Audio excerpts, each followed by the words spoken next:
Good morning to all of student. I am Sapna Gaur. आज हम आप लोग को सामाजिक विषय का थर्ड पार्ट पढ़ाएंगे, समकालीन भारत 2, कक्षा 10 की भूगोल की पाठ्यपुस्तक।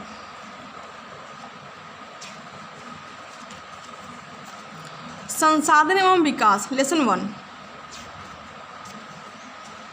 संसाधन एवं विकास हमारे पर्यावरण में उपलब्ध प्रत्येक वस्तु जो हमारी आवश्यकताओं को पूरा करने में प्रयुक्त की जा सकती हैं और जिसको बनाने के लिए प्रौद्योगिकी उपलब्ध है, जो आर्थिक रूप से संभव और सांस्कृतिक रूप से मान्य है, एक संसाधन है।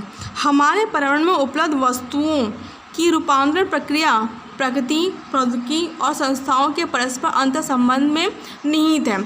मानव प्रौद्योगिकी द्वारा प्रकृति के साथ क्रिया करते हैं और अपने आर्थिक विकास की गति को तेज करने के लिए संस्थाओं का निर्माण करते हैं।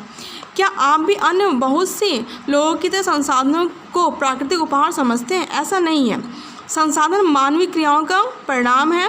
मानव स्वयं संसाधनों का महत्वपूर्ण हिस्सा है। वे पर्यावरण में पाए जाने वाले पदार्थों को संसाधनों में परिवर्तित करते हैं तथा उन्हें प्रयोग करते हैं। इन संसाधनों का वर्गीकरण निम्न प्रकार से किया जा सकता है। उत्पत्ति के आधार पर जैव और अजैव। जैव में आपका मनुष्य और जीव जंतु आएंगे। अजैव में आपका धातु और खनिज पदार्थ आएंगे। समाप्ति के आधार पर नवीकरणीय योग्य और नवीकरणीय योग्य। नवीकरणीय में जिसका हम बार बार प्रयोग कर सकते हैं नवीकरणीय होता है। अनवीकरणीय में जिसका हम एक बार प्रयोग करने के बाद दोबारा उसका यूज़ नहीं कर सकते हैं, जैसे कोयला। स्वामित्व के आधार पर व्यक्तिगत, सामुदायिक, राष्ट्रीय और अंतर्राष्ट्रीय। व्यक्तिगत जैसे किसी का मकान, सामुदायिक जैसे कि पार्क या अस्पताल, राष्ट्रीय जैसे कि रेल परिवहन, रोड, अंतर्राष्ट्रीय में आपका वायुयान या फिर अंतर्राष्ट्रीय व्यापार संस्थाएं।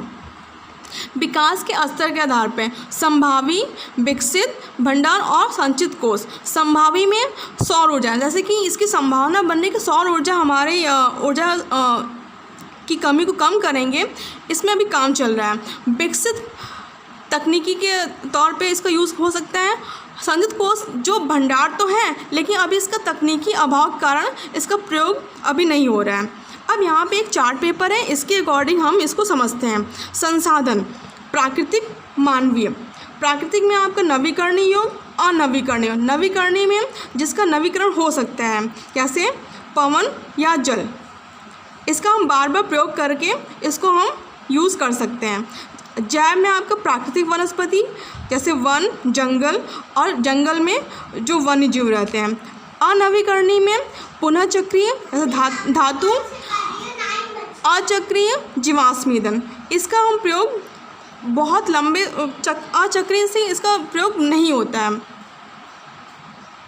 मानवीय संरचना एवं संस्थाएं, मात्रा एवं गुणवत्ता के आधार पर ये मानव के द्वारा बनाया जाता है, जैसे कि खेल के मैदान, पार्क, अस्पताल, नगरीय क्षेत्र, स्कूल। ये मानव के द्वारा संसाधन बनाए गए हैं जिसका प्रयोग मानव के द्वारा ही होता है।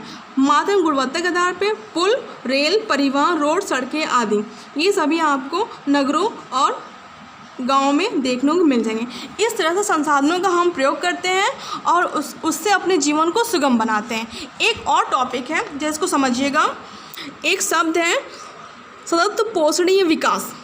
इसका मतलब होता है सतत पोषणीय आर्थिक विकास का अर्थ है कि विकास पर्यावरण को बिना नुकसान पहुंचाए हो और वर्तमान विकास की प्रक्रिया